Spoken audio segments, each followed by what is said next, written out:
All right. Story time with Ed.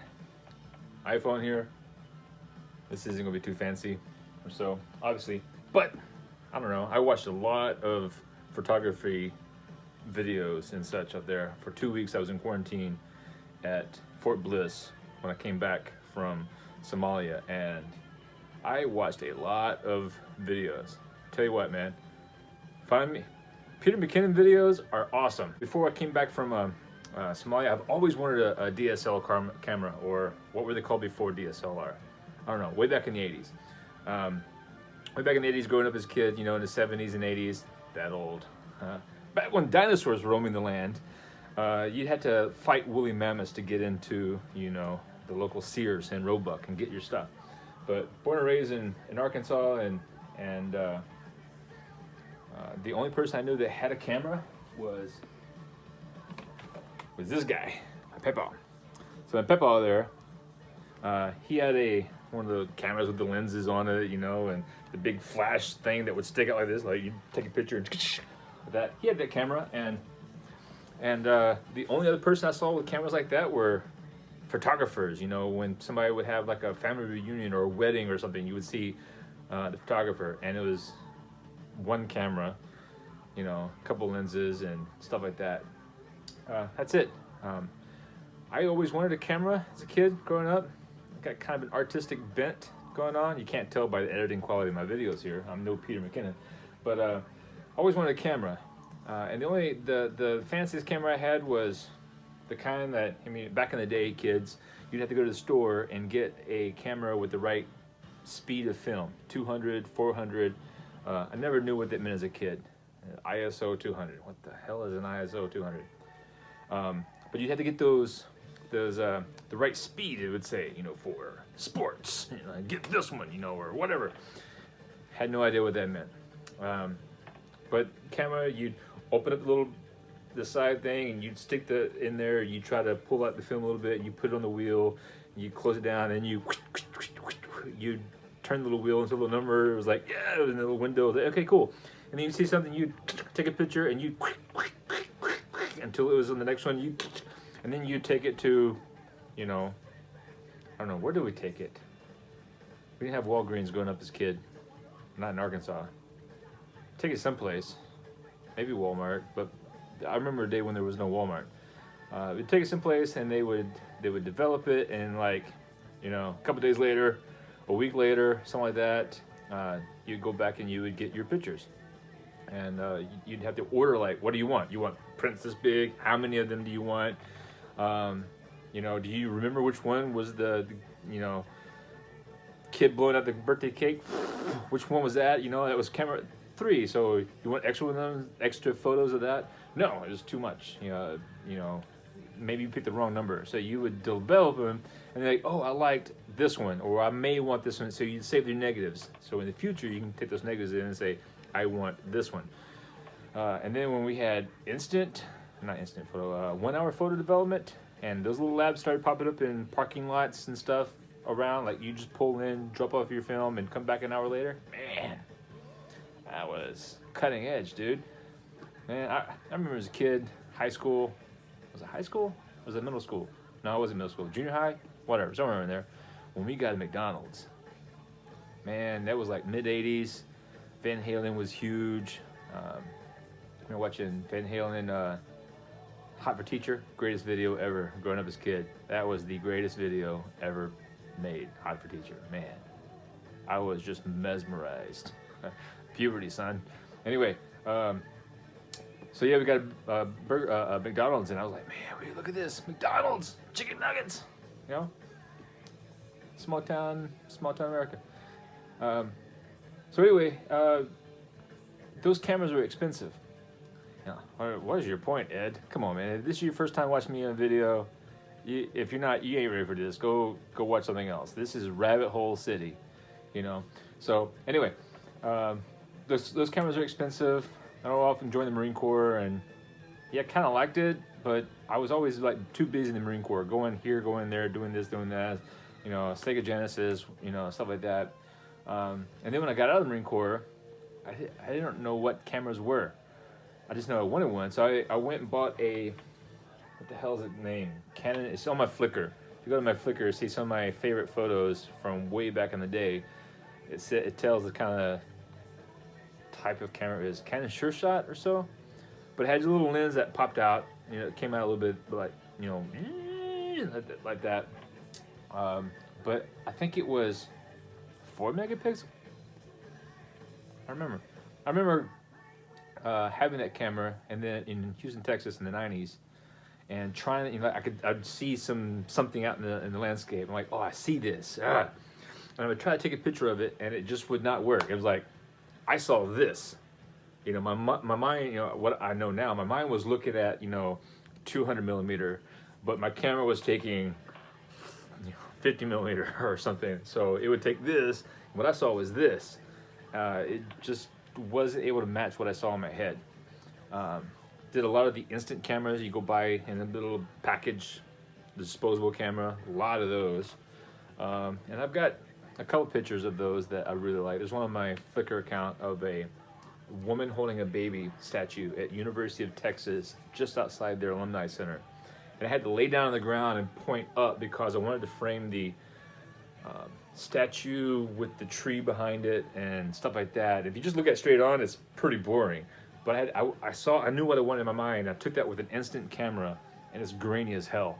But I mean, the photo quality is just garbage. But I framed it. I thought I framed it really nice. And then she's holding this baby, and she looked like she's like pleading to the universe. I mean, I thought it was beautiful. And then the iPhone came out back in the day. Remember when the iPhone came out? I got iPhone 1. I almost went BlackBerry. Weird. But got the iPhone and loved it. Freaking loved it. And started taking pictures with the camera. Like, just, again, I just fell in love with taking pictures again. And there's some pictures on my Flickr from, there's one of a church in Portland and the tree outside. And I tested up in Lightroom, changed some of the color a little bit, some of the saturation and contrast and stuff like that.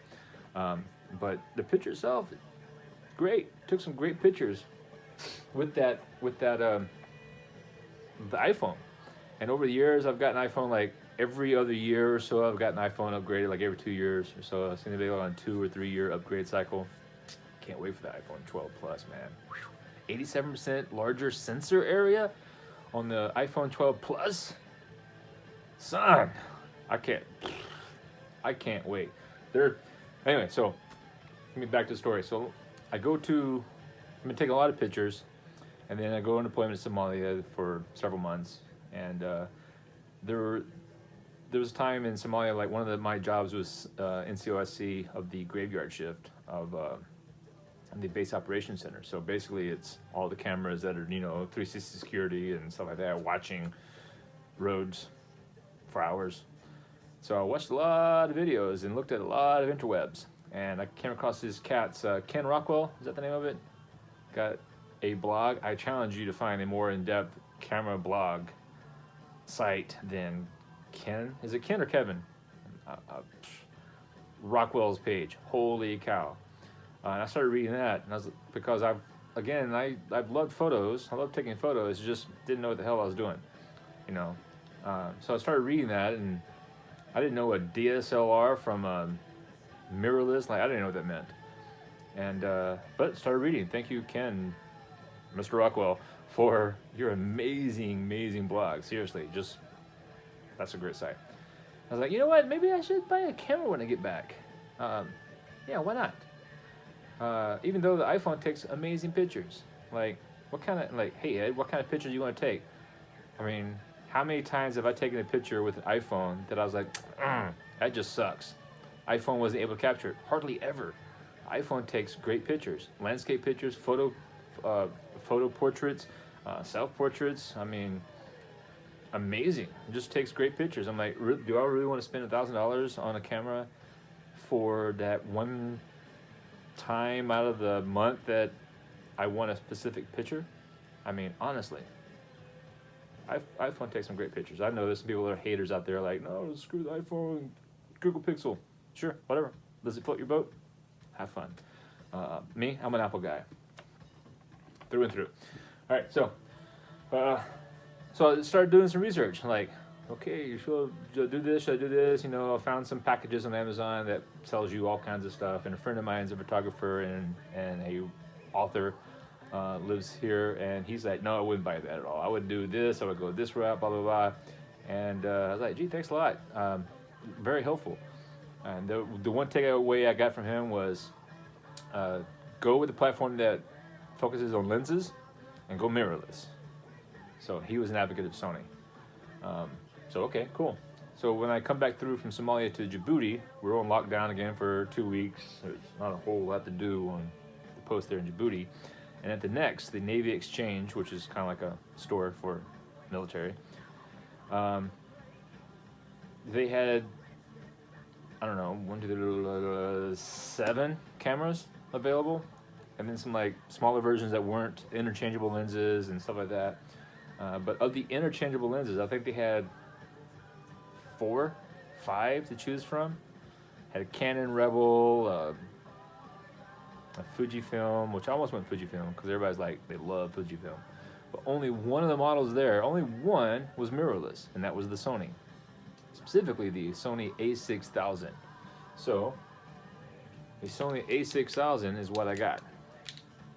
It didn't come with this lens. It came with that lens and another lens that's floating around here somewhere. It's somewhere, I don't know. But it came with 2 kit lenses, and I just started taking pictures of everything, like in my room, like taking pictures of socks. Fuzzy. Not socks, the pictures. And then when we finally left Djibouti and we went to Fort Bliss, Texas, we're stuck in Tent City, sleeping on a cot for 2 weeks. Well, we did twice a day COVID checks and the whole 9 yards. And twice a day we would have this short window where we'd leave the tent area and go outside. I took pictures of bugs, ants, sunsets, that same mountain range I've been looking at for 2 weeks from the same spot, like rabbits, all sorts of stuff, and nighthawks. The common nighthawk, which is a migratory bird, and I was just overjoyed to see the nighthawks. No one else seemed to care. But when I left Oregon the year before, the nighthawks were just ending their time or beginning their time. They were there in the area, and I met a lady out in the park who told me about the history of and about the species and blah blah blah, which was really cool. And so to come back to America deployment and see nighthawks to me was a great bookend for my deployment. But it is hard to capture a nighthawk that there went. Son, I have made a lot of pictures, and of those pictures I got like 3 blurry ones. All of them are really really blurry, like, is that smudge?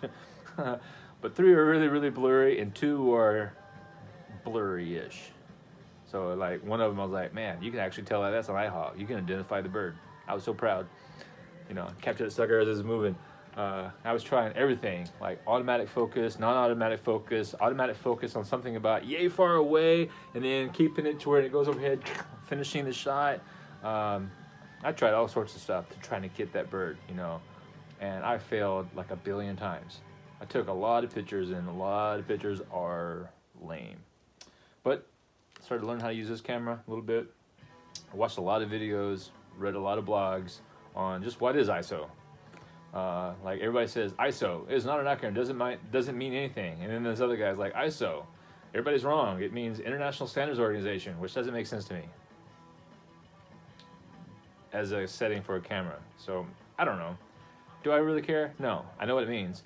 Actually, the best example of what it meant to me comes from a YouTube video where the guy talks about the history of cinematography and cinema, film cinema, like movies and stuff. And he goes into ISO and like shows The Godfather, The Shining, and you know, way back in the day, Charlie Chaplin times, and that was just that. Oh, I get it now. Now I understand why the ISO film was different back in the old school days of the. So it really, really helped me out a lot. I took a lot of pictures, came back home to Oregon, and before I left Texas, I Amazon Prime member. I ordered a lot of lenses. I've got buku lenses. What? I mean, one. Ordered this one. This is an old Canon one. And this one has an adapter on it. Don't know what to use, but this is 300 millimeter. So the f-stop here is 4-32. But yeah, I've got an adapter, so I can use this. But so you don't have autofocus with it. I don't mind so much. But I've got a lot of other ones. Got this one here, which ain't too bad. I mean, which one is this? This is the Rockcore 50 millimeter. It's a prime Minolta 114. This, yeah, I was playing around with this. This one here also, is this a extender? Yeah, so this is an extender. Because one of the things I would like to do is maybe do some wildlife photography, right? What do you need for wildlife photography? I don't know, grew up hunting, you know, I've hunted a lot as a kid. Got, well, getting ahead of myself. Got this one here, I forget which one this is. This is a 35 millimeter. It's 35 millimeter prime. And even got this one. This bad boy right here. Brighton Star. Watched some guy's video and he talked about how he loved this one. It feels great. But this one here is a, let me see why I have to wear my glasses because I can't read this stuff without it. I don't know what this is. I don't see it on there somewhere. 1.7 16 f-stop. There's the focal ranges. It's on there somewhere, but the thing about making videos is that you're a genius until you start recording yourself, and then all of a sudden you become like illiterate and you're like, I can't read. What is this thing? What are these things, man? And then you try out the video like, oh, these are fingers, phalanges. You know, tarsals and metatarsals on the other end. So anyway, so I bought this camera and I go to a local camera shop here in town. The Shutterbug, I think. Anyway, went to them and I was looking for something. I don't know what I was looking for. I think I was looking for like a larger lens or something. Anyway, they had a deal for $199. I was able to get this Sony here. This is a Sony A300, kind of an older camera. It came with this lens and this lens. Came with both lenses and the Sony for $199. I was like, man, I got two lenses. So regardless of the camera, I got two lenses for $199. And you know, 4.5 f-stop, 4.5 to 5.6 for 75 to 300 millimeter lens. Not super great, but pretty good, and it's nice and hefty. I kind of like it. And this one here is a 3.5 to 5.6 f-stop for 18 to 70 millimeter. I was like, cool. So I was having fun. Like, you want to hear how dumb I was, like how much of a noob I was to photography. Is that when I was using this lens here, and it was stored like this, I had no idea. I was like, that it came off this lens hood. Anyway, you need what the hell is a lens hood? I see them in pictures, but I don't know what the hell they are. I didn't know that it came off. So it wasn't until I would be out that I could actually touch the manual focus ring. But then if it was in, I couldn't touch it. So I had to go out so I could like manually focus. I didn't know this came off. I was afraid to break it. And then one day I was like, it just kind of came off. I was like, did I break it?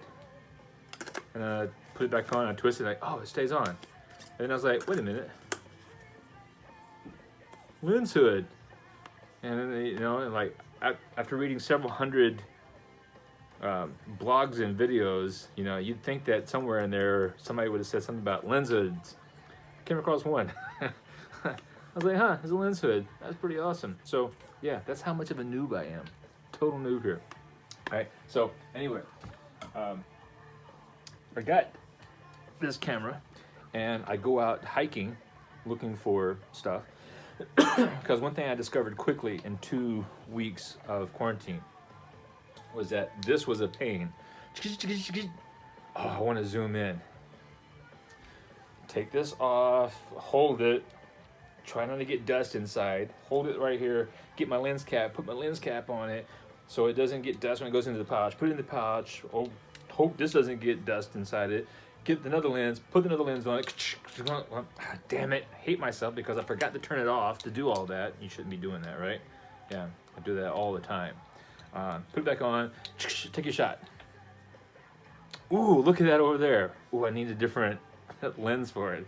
Take the lens up, hold it, put the lens cap on, blah, blah, blah, all that, right? I was like, man, that is a pain in the butt.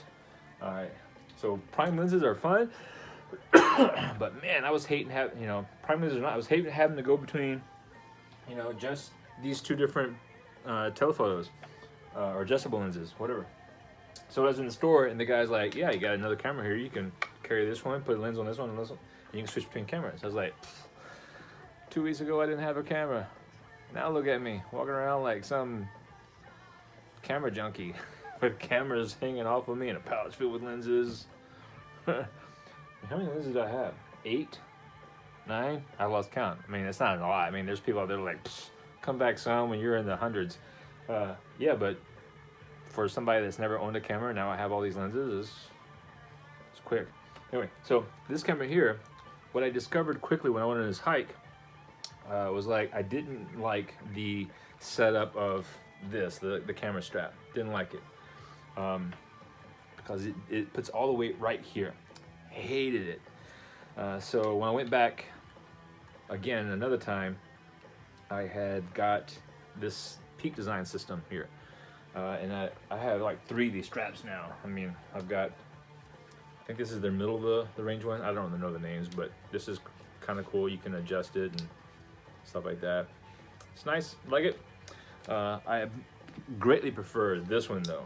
I mean, this is more than enough. I'm not carrying a satellite on me. This holds the weight pretty easy. And this system here is pretty ingenious. I mean, it easily just, now that I'm doing it on film, you just pull it up and it adjusts pretty easy. I mean, that simple. I don't know. It's great. It's awesome. I love this. I almost said leash. Not a leash. Whatever. Strap. And I have these on the end, so you can use this stuff with it. All right, so I have 3 of these. I have the larger size as well. But I would have a solid place. But one of the things I like to do is carry a bag with me. And when I was walking around and, well, when I was like in quarantine and looking at everything online, I had ordered a bag. I ordered this. So this would be good going to a conference. You know, it actually advertised like, hey, pair of glasses. It advertised these things that you can kind of slide off and put your camera in. And that's what I was imagining in my mind, like a small messenger bag that I could stick my camera in, put my iPad in, and stuff like that. Because I had also ordered the iPad Pro. This is the 12.9-inch iPad Pro. And again, that's one of my favorite pictures. So 12.9-inch iPad Pro. And I love the iPad. I mean, here. So I wanted something that could easily, like, as I'm going around to a coffee shop, put my iPad Pro in, put my camera in, and go. But this is a lot. This is overkill. Another thing that I bought, when you're on quarantine for a couple of months, and all you have to do is look at Amazon, you buy a lot of stuff. So I bought this backpack. Much larger than I thought it was going to be, but you know, I looked at a lot of different models, and I like that you can just reach in the side here, grab your camera and go. You can adjust all this stuff inside. Hey, there's another lens. That's the other kit lens, isn't it? Yeah, that's a kit lens that came with the 6000. So it's got kinds of cool stuff. It's got rain tarp that goes in here. You can put tripods. You got a lot of tripods too. I already own 3. I do shooting. I've got guns all over the place. I have a great tripod that's on its way back now in a slow book from Somalia that I use with a loophole spotter scope out on the range. But anyway, so I got that. But the thing about this is, so I got my 20 speed back there. I like to take that out in town instead of driving sometimes. And I just want to go. And what I was imagining was taking this and just sliding this down in here. And it normally fits. So yeah, sliding this down in here. And so it fits the iPad. The pencil came off, but it fits the iPad. So I thought that this would work. And if I was just walking around, totally fine. That's enough. However, on a bicycle, the model that I've got hiccups.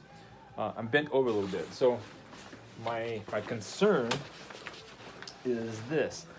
So if I'm doing this, you see, maybe not, but it doesn't lie flat on my, so I'm riding a bicycle, right? Trying not to get hit by cars. It's not exactly flat on my back.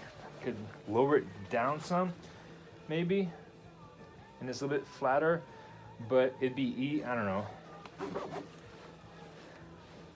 That's a bit flat on my back. It doesn't feel too bad. So that might work, but I'm still not, that's cool. I'm still not 100% sold on putting my iPad in the back of there for the bicycle. I like a tight, high-fitting backpack. Anyway, so that doesn't work, maybe. I'll get to you what I do about that in a second. So as I was using this, the A6000, I ordered and I got this at the camera store. And this, I'm gonna show you in a second, goes on this other bag. Wonderful system. But what I also discovered by using the A300, it's 8 megapixel. It's not nearly as good of a picture as this. Not nearly as good of a picture. But I discovered quickly that using this, I had to really pay attention to what the hell I was doing to try to get a decent picture. I couldn't just like my iPhone, take a picture, bam, it's gonna look good. Generally speaking, unless, you know, I just really mess it up. This, there is no casual like, oh, this is a good picture, done. No, there is looking, okay, are my settings correctly? Am I still with this? Did I move a little bit? I don't know when Sony added optical stabilization, but even in this sucker with OSS, I think it's inside the lens, I am that bad that no amount of help from Sony helps me make a good picture, because I shake. And I found that there's a problem when you shoot weapons. You know, you have a rifle, and I'll show you a rifle, but when you have a rifle that sometimes you anticipate it, and so you may find yourself jerking by anticipating it. It's a hard habit to break. The only way to break that is, well, not the only way, just shoot a lot and consciously focus on not anticipating the shot, and breathing and good posture, and you know, the fundamentals of basic rifle marksmanship. And so I've, you know, bring my elbows in close and natural respiratory pause as we use in shooting at that part, you know, and then following through and taking that picture and not jerking it and not anticipating it. And this Tony and Chelsea, is that the name? Their website, I have their digital book, been reading that. They talk about taking multiple shots, putting it on bursts, taking 3 shots because your first shot usually is going to be blurry and your second shot may be better. Yep, okay, started doing that. What I found is like, oh my God, I got so many damn pictures. I hated going through 1,000 pictures at the end of a hike. So that was a pain. But aside from all that, what I loved is like, man, this just feels so much better in my hands than this. I mean, this is small and light, and some people may want that, but I mean, it's too big for me, or too small for me. This feels better. I put this in my hand and wrap my hands around this. I mean, it just feels better. And you know, one way to explain that is like the pistol. You know, 1911 here, great pistol.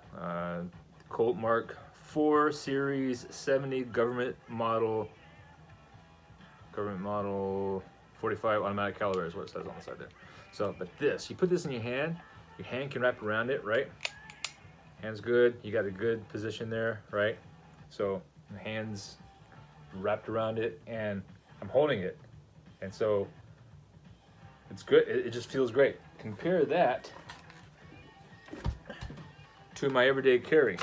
I've got a 357 686 in there with a 6-inch barrel that I carried around for the longest time until I got this. This is a Glock 43, small, 9mm, 6 in the magazine, 1 in the chamber. But to shoot this, I mean, you see how much bigger. You can get a magazine extender, sure, but that kind of digs into, I carry appendix carry, digs into my stomach, don't like it. And this sucker here, I mean, I had to focus, like I had to really bring my hands around and really focus on that platform, make it a good, steady platform. And even so, I ain't shooting nobody that's farther than this phone. I mean, the group, for me, for anything that's over there, like this, right? So, yeah, same thing with the camera. I found that this larger camera here, I was able to hold it better and get a better shot than using this, even though this takes, how many megapixels is this? 24.3 megapixels as compared to 8. I know everybody says it's not about the megapixels, and I was taking a lot of pictures, and I actually took one with the A300 that I liked, that looked great. But it works for what it is. It's got low light on the edges, it's got, you know, it's got great bokeh from nothing going on in the back and stuff like that. When I take it out into the wild, try to take landscape pictures, I mean, I just noticed the difference between it and the A6000, taking, you know, the detail and such. So I much prefer the A3000. All right, so going to the store, I was at the store, and they had a, at Best Buy, they had the Sony A7rii Mark II. This is it right here. But they had this prime lens here. This is a 50mm prime lens. One of the things I did not know also, that I just started recently to learn, is that I knew that this was a crop sensor and this was a full frame, but I didn't know what that really meant. Like, how does that really impact me? I know it intellectually, but I don't really see it. But this camera was locked down. You couldn't take the lenses off. You couldn't, like, whatever. So I was just taking pictures with the 50mm lens on the A7rii Mark II. And oh my God, holy cow, let me turn this thing on. Take that off. So this thing right here, oh, did you hear that? That was butter. Compare that to this bad boy right here, the A6000. All right, more of a click. All right, compare that to this one. Let me turn this sucker on. Okay, turn on. That one you feel it when it goes. You're like, yeah, it took a picture. So jumping into the A7rii Mark II, it was just like butter. I was like, oh my God, this is so beautiful. Man, I slept on it for 3 days. I wanted it so bad. And I wanted the 50mm lens as well, because it just felt great on this camera. Just all around, just felt great. But I slept on it. Wouldn't allow myself to buy it, but I wanted it so bad. And I went back to go buy it, and they didn't have it. They didn't have it in stock. I was like, damn. So I went online, and I'd already had set up a Google alert, and I was looking for it. And I was looking at various camera shops and stuff like that. And I found a deal online through somebody back east that had several thousand pluses and stuff like that. I have been loving this camera. This has just been wonderful. And what do I like about it? I like the heft. I like that it feels big. I'm not a blogger, I'm not a vlogger. I've got, what have I got on YouTube here? 130 videos, 120 videos. I don't know. I'm gonna use the iPhone here, and I'm I'm not a YouTube, I'm a YouTube creator, but you don't see no thing back here that says 100,000 followers. That's not what I do this for, you know. Whoop-de-doo, you know. One, I don't have the time or energy to put in the amount of work and effort that a lot of these guys do for the editing process, obviously. If you're watching this long, you don't care, or you don't care enough. Yeah, I'm not doing this to be famous, because there may be one or two other people out there just like me, like interested. You rock. But yeah, don't care about being famous. When I got this lens, I was shocked to see how light it was. It's a lot of plastic with there's some metal going on there, but it's a lot of plastic. I was shocked at how light that sucker is. Another thing is, come on Ed, you're on camera, put the thing back on, is that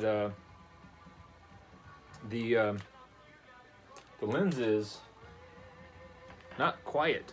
So the A7rii Mark II is quiet. When it has silent mode, you can be quiet about the sucker. The lens isn't. So if you're gonna be quiet in the place, get you a quiet lens. This 50mm is not it. I mean, see how it moves in and out? Yeah. So it's not quiet. Not that I care that much. I'm not in a blind right now looking for, you know, badgers. Yes, I've watched all those series. That's cool video series of the dude out there watching badgers and stuff. Anyway, so all of this other stuff. And I'm always trying to find a system that I like and everything. And I stopped by the camera store the other day while I was on my bicycle to check and see about my adapter. Sony just released a mount to E mount adapter that I had ordered through the camera shop. I try to, when possible, go through local shops instead of, you know, Amazon. But if the deal is too good, the deal is too good. So it's on a slow boat. It's on its way to me. But he looked at my rig and was like, oh, I like that setup. So what I have used for years, since Katrina, Hurricane Katrina time, I saw a soldier wearing one. I was like, what the hell is that? Like, it's a map case. And I went and found one at an Army surplus store. And I wore it out. It's hard to wear out this old school Army stuff. I wore it out, and then I ordered another one, and I wore it out, and I got another one. And while I was wearing it, an officer saw it, and he's like, hey, you like those? Yeah, I've got an old one. You want it? Hell yeah. So now I have two. So these things are old Army bags. Yes, that is Selesnya. I'm usually a Golgari, but right now I'm on a Selesnya kick, or trying to. So yeah, Selesnya. If you got that, you were a nerd, and mad props.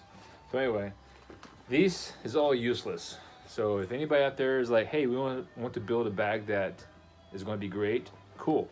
Use this old school canvas because it's great. It's tough, and I don't know, it's tough. That's the best way I can say it. I mean, that's what the good thing about old Army products is that they're tough and they're durable. So I have strung in here some paracord with some sloppy, I should have burned that off, but paracord. The reason I have this is so I can hold it. So if there's stuff in there, I can carry it like this instead of like this or like that. And if I hang it up on the wall, I can just hang it up by this.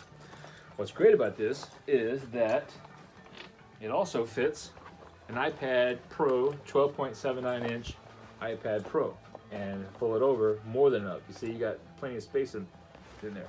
So it fits an iPad Pro.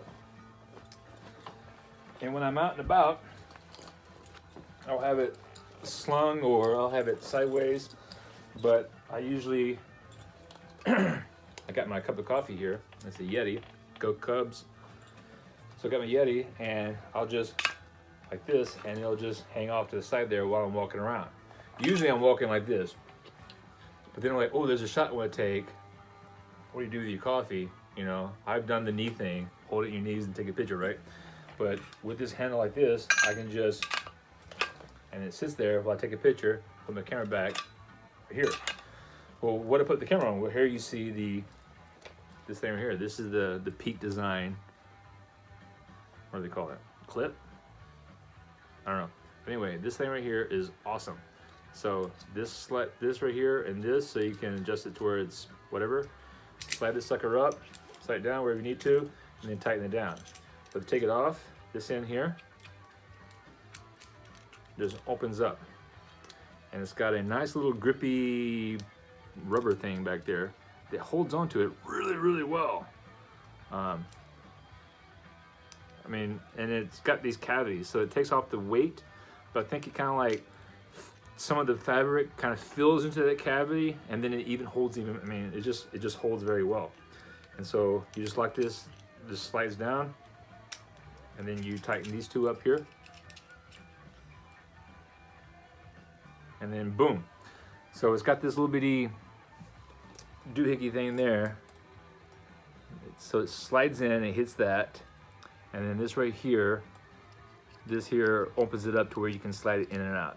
What I did not know is that this turns sideways. Did not know that.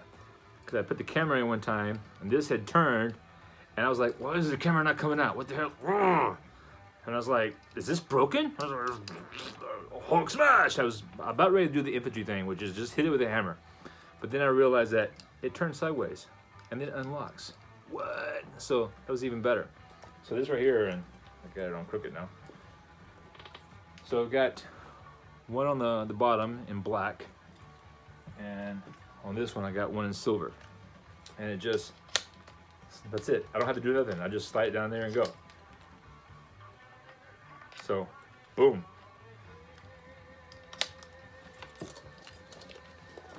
So I can adjust this to be anywhere I need it to be. So if I'm out walking around, do this. And if you're a young kid and you're like watching this, I'm amazed at your focus, attention span.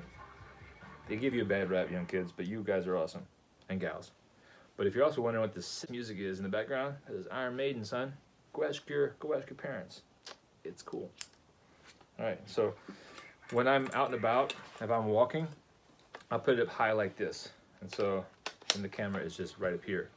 So I'm walking around like, ooh, and just grab it and slide one hand under. If I'm around my bicycle, I'll take this and I'll adjust this down low to where the camera's hanging down on the hip as I'm riding a bicycle, and I'm not hitting it with my knees and stuff like that.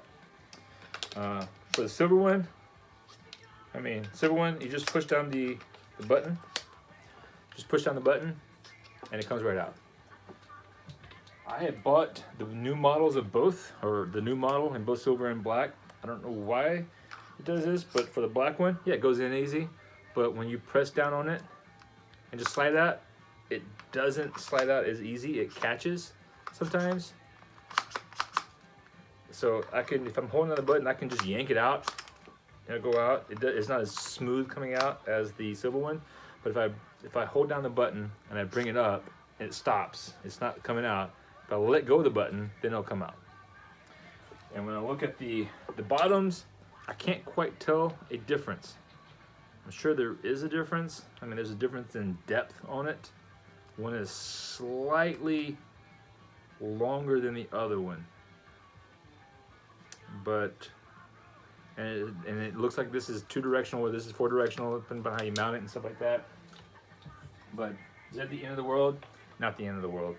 I can totally, what's the word, deal with it. So that's usually my setup right there. This bag here, iPad Pro. iPad Pro's inside it. Got my cup of coffee. And my camera. And so this is me as I'm walking out and about. And if I don't take a picture, boom. I have ordered the little bitty, the Peak Design flat thing that goes on the belt, so I can mount another camera on the hip on the side here if I want to do that. Doing that. Something that I wished that somebody would do if you're building bags is this bag here. Firm up without making it too heavy the back. Like make this square back here stiffer. I don't know, something. And that way with this, you know, give me an option, you know, a concealed carry area. Now, if you're not into guns, okay, it could be something else, you know, I don't know, iPhone or something, you know. but that would be awesome. I could just slip in there, pull it out, and be good to go. Big proponent of guns, absolutely. Arm everybody. Everybody should be armed. Or everyone has the right to be armed, I believe. I've got the bag here. When I ordered this first from Peak Design, when I first ordered this, there were no pictures on the order page of how big this was. It just had small, medium, there's my lens cover, small, medium, and large. That's it. That's all I had. And so I'm like, well, how big is this? And it had like inches and stuff like that, but I was in a tent in some place, you know. I didn't have a ruler.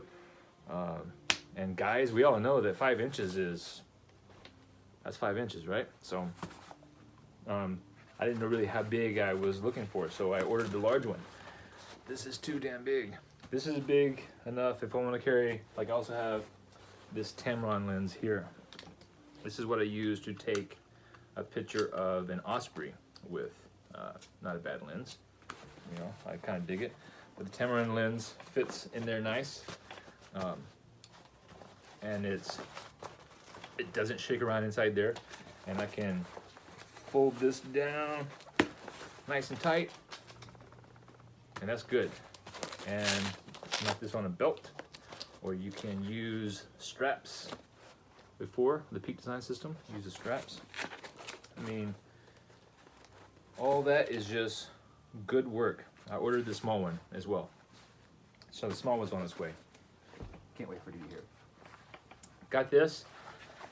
This is fine, but I mean, I don't know. I just mostly use this to put all my batteries in.